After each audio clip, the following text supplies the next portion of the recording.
Hello दोस्तों, नमस्कार। मैं आज बहुत खुश हूँ क्योंकि आज मेरी पहली सैलरी आई है। अपने छोटे से शहर से मैं यहाँ अपनी पढ़ाई पूरी करने आया था। पापा तो चाहते थे कि मैं अपनी पढ़ाई पर ही ध्यान दूँ, लेकिन मैंने घर की हालत देखी है। पढ़ाई के साथ मैंने नौकरी भी की। घर का लोन भी है और पढ़ाई पूरी करने के लिए भी तो यही करना है। पास टाइम एक जॉब ज्वाइन कर लिया जिसमें मुझे 12,000 रुपये मिल रहे थे। पहले महीने की सैलरी लिए रक्षाबंधन मनाने में अपने घर के लिए रवाना हुआ। घर जाने में मुझे 6 घंटे लगते हैं। ट्रेन का सफ़र रहता है। सैलरी के पैसे मैंने अपने पर्स में रखे थे। त्योहार का समय है, ट्रेन में जगह मिलना मुश्किल की बात है, लेकिन इन सब बातों को अब मैं मुसीबत नहीं मान रहा था, बल्कि इन सब के बावजूद मेरा मन खुश था। जेब में पैसे जो थे, पैसा पास में हो तो खुशी होती ही है। इस बात का मुझे आज एहसास हो गया था। ट्रेन का लोकल डिब्बा पूरा भरा था। मेरा स्टॉप लास्ट स्टॉप था। कई स्टेशन पर रुकती ट्रेन मज़े से चल रही थी। प्लेटफॉर्म पर उतरकर मैं भी मज़े लेते, कुछ खाते पीते हुए अपनी यात्रा कर रहा था। थोड़ी देर के बाद ट्रेन में कुछ जगह हुई और एक सीट मुझे बैठने को मिल गई। खिड़की के पास की सीट थी, तो बाहर की ठंडी गर्म हवा में मेरी आंखें कब लग गई मुझे पता ही नहीं चला। करीब 2 घंटे बाद शोर के कारण मेरी आँख खुल गई। अभी मैंने समय देखा तो मेरा स्टेशन करीब 1 घंटे दूर होगा। प्यास लगी। मैंने पानी की बोतल लेने के लिए अपने पैंट की पीछे वाली जेब में हाथ डालकर पर्स निकालना चाहा। मेरी तो जैसे जान ही निकल गई। मेरा पर्स मेरी पॉकेट में नहीं था। मैं एकदम से खड़ा हो गया और नीचे ऊपर अपनी सारी पॉकेट को चेक करने लगा। सीट के नीचे, बैग में, हर जगह देखा, लेकिन मेरा पर्स नहीं था। आस पड़ोस में खड़े और बैठे सबको भी पता चल गया था कि मेरा पर्स खो गया। मैंने सब से पूछा भी, लेकिन सभी का जवाब ना था। सोने के पहले जिस प्लेटफॉर्म पर भी ट्रेन रुकी थी, लगभग हर प्लेटफॉर्म पर मैंने ट्रेन के नीचे हर प्लेटफॉर्म पर ट्रेन के नीचे उतरा था, कुछ न कुछ लेने। वहाँ किसी ने मेरा पर्स चोरी कर लिया। कोई ट्रेन में भीड़ का फ़ायदा उठाकर पर्स चोरी करके ले गया। मुझे कोई अंदाज़ा नहीं। कुछ घंटों पहले मैं खुश था, अब तो सारी खुशी मेरी चली गई।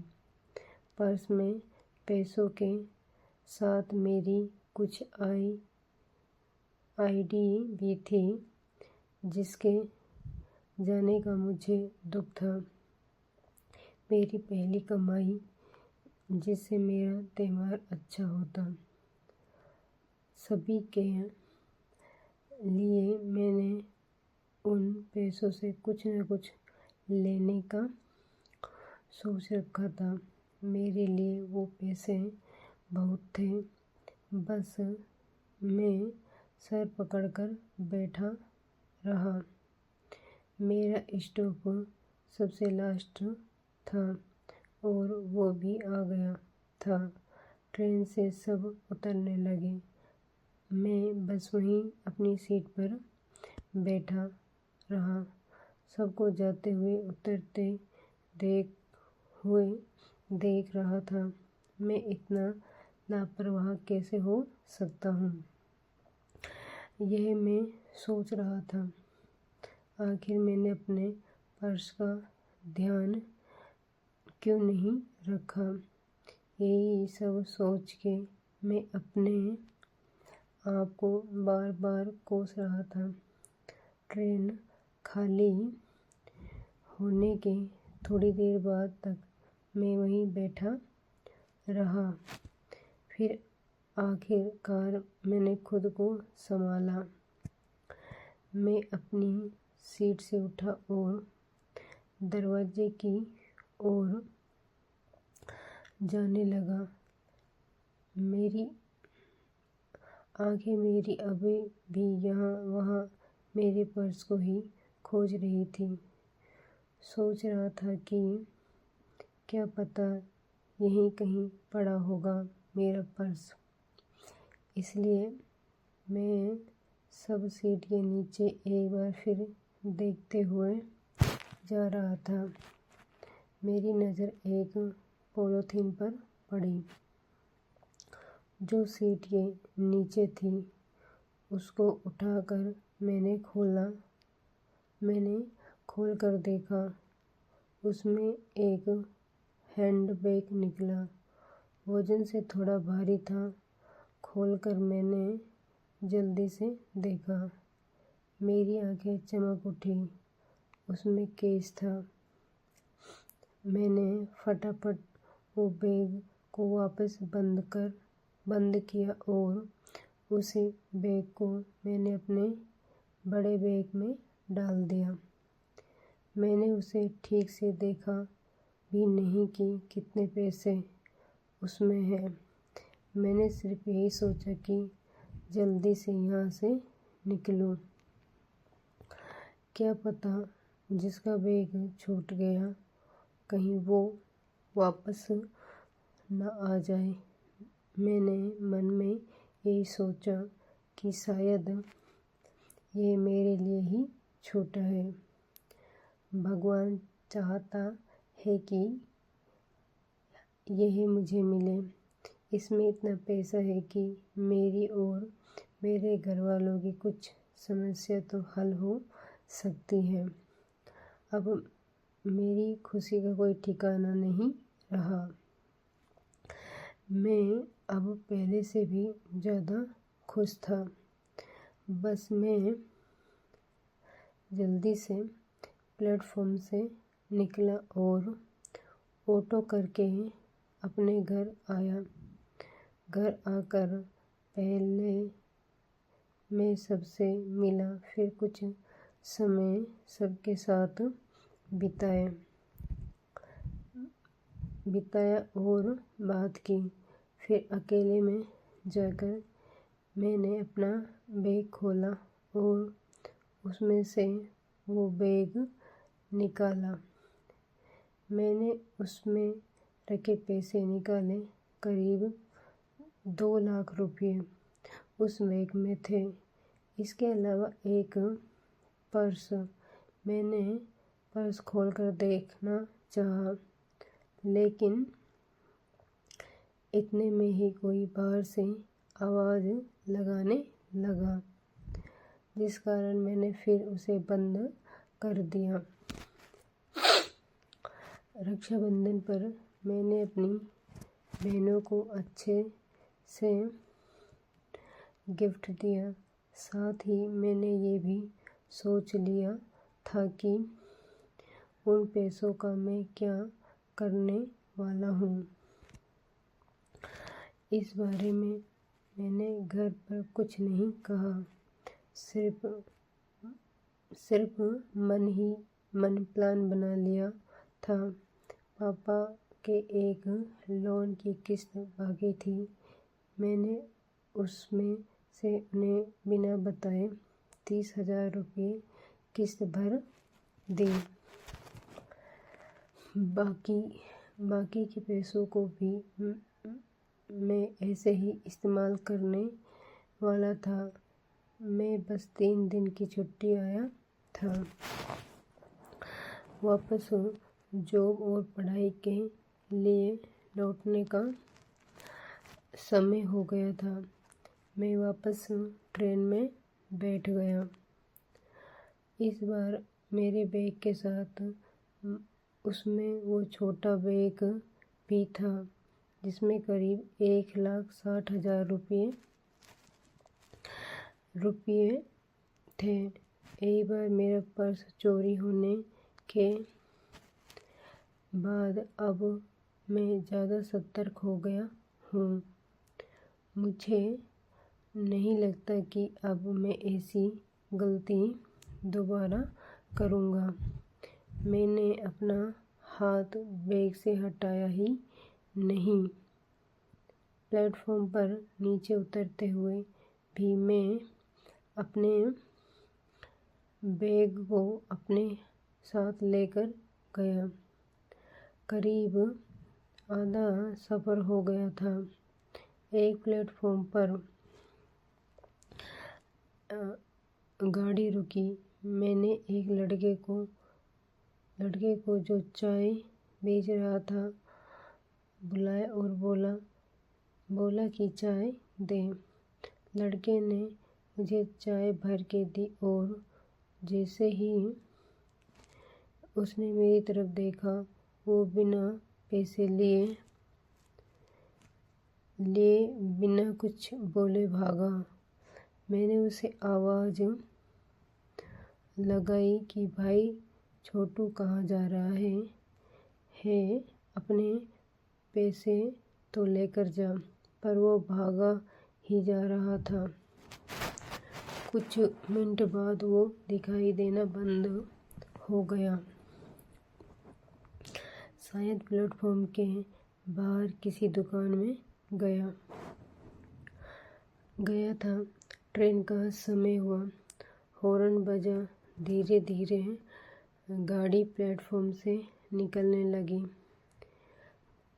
लगी। तभी वो लड़का फिर से दौड़ता हुआ मेरी खिड़की पर आया। बोला भाई अपना पर्स लो। उसने मेरे हाथ में मेरा पर्स दिया। वो वहीं रुक गया और ट्रेन ने धीरे धीरे स्पीड पकड़ ली। उसके चेहरे पर जो मुस्कान और संतोष था वो मेरे कलेजे तक चला गया। मैंने अपना पर्स देखा। उसमें सब वैसा ही था। उतने ही रुपये थे। एक भी कम नहीं हुआ था। उस लड़के से कुछ पूछने का कहने का समय ही नहीं मिला। उसकी हालत भले ही तंग हो लेकिन उसको और उसके परिवार को नींद अच्छी आती होगी। अब मैं यही सोच रहा था कि भगवान अब मुझे क्या दिखाना और सिखाना चाहते हैं। मैंने एक बैग लिया और उसके पैसे अपने समझे, जबकि एक लड़का मुझसे काफ़ी छोटा मुझे ज़िंदगी की सबसे बड़ी सीख दे गया। मुझे ये सिखा गया कि मैं बेईमान हूँ। यह सारा पैसा बेईमानी का है। भले ही मैंने यह चुराया नहीं लेकिन मैंने यह भी कोशिश नहीं की कि जानने की ये पैसा किसका है। एक लड़का मुझे बेईमानी से ईमानदार बना गया। मैंने अपने कमरे में जाकर सबसे पहले उस बैग में देखा कि कहीं कुछ पता एड्रेस मिल जाए। उसमें एक पर्स था जिसमें एक एड्रेस मुझे मिला। मैंने उस पते उस बैग को भेज दिया। साथ ही एक चिट्ठी भी लिखी जिसमें मैंने लिखा कि इसमें जितने पैसे कम है मैं अपनी सैलरी से वापस कर दूंगा। इस नोट के साथ मैंने अपना नंबर भी छोड़ा। मुझे नहीं पता था कि उनके लिए पैसे के लिए वो मुझे माफ़ करेंगे या नहीं, लेकिन अब मैं हर बात के लिए तैयार था। मुझ में ना जाने कैसे इतनी हिम्मत आ गई। कुछ दिनों में ही उसका फ़ोन आया। बुजुर्ग थे। उन्होंने कहा कि उनके हाथ से ये पैसा ना जाने कहाँ रह गया था। किसने कब लिया उन्हें भी पता नहीं चला। उन्होंने मुझे बहुत दुआ और आशीर्वाद दिया। कहा कि बचे पैसे वापस नहीं दूं तो भी चलेगा, लेकिन मुझे वो वापस देना है। पैसा और बैग मिलने की खुशी इस शांति के आगे कुछ भी नहीं थी। ये कुछ अलग ही थी। उस लड़के ने मेरी ज़िंदगी बदल दी। भगवान मुझे ये सीख देना चाहता था। अगर दोस्तों कहानी पसंद आई हो तो लाइक शेयर सब्सक्राइब ज़रूर करें।